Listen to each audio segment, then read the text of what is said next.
দুর্গাপুরে ধর্ষণের ঘটনায় গ্রেপ্তার বিজেপি বিধায়কের ভাইপো।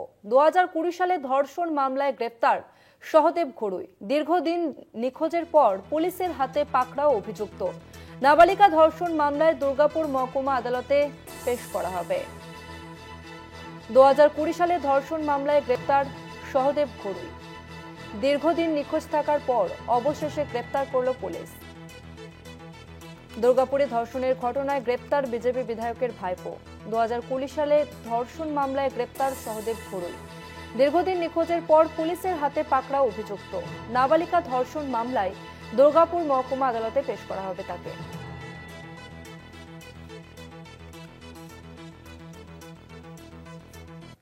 আমাদের সঙ্গে ফোন লাইনে রয়েছে প্রতিনিধি সুজিত ভট্টাচার্য। সুজিত, অভিযুক্তকে ঠিক কিভাবে গ্রেপ্তার করলো পুলিশ? দেখো তসমিনা, তোমাকে বলে রাখি, গত 2020 সালে যে ঘটনা ঘটেছিল, দলেরই বিধায়ক, বিজেপির কর্মী ছিলেন, তারই মেয়েকে, নাবালিকা মেয়েকে ভয় দেখিয়ে ধর্ষণ করা হয়েছিল এবং ধর্ষণ করার পর সেই ঘটনার মুহূর্তের ছবি মোবাইল বন্দি করে এবং সেটা সমাজ মাধ্যমে ছড়িয়ে দেওয়ার ভয় দেখিয়ে বারবার লাগাতার তাকে ধর্ষণ করা হয়। এবং সেই অভিযোগ নিয়ে যখন কাকসা থানায় আসে নির্যাতিতার পরিবার, তার কাকসা থানায় পৌঁছানোর খবর পেয়েই লক্ষণ ঘড়ুই, দুর্গাপুর পশ্চিমের যে বিধায়ক, বিজেপির বিধায়ক, তার ভাইপো সহদেব ঘড়ুই, সে ঘটনার খবর জানতে পারে এবং তারপর থেকে সে এলাকা ছাড়া ছিল। আজ কাকসা থানার পুলিশের কাছে একটি খবর আসে।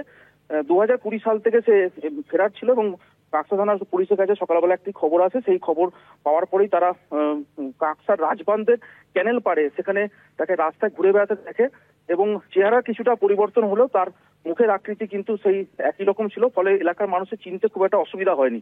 কাকসা থানার পুলিশকে খবর দেওয়ার পরে কাকসা থানা পুলিশ সেখানে যায় এবং গিয়ে সহদেব ঘড়ুইকে গ্রেপ্তার করে এবং তারপরেই তাকে দুর্গাপুর মহকুমা আদালতে পেশ করা হয়েছে।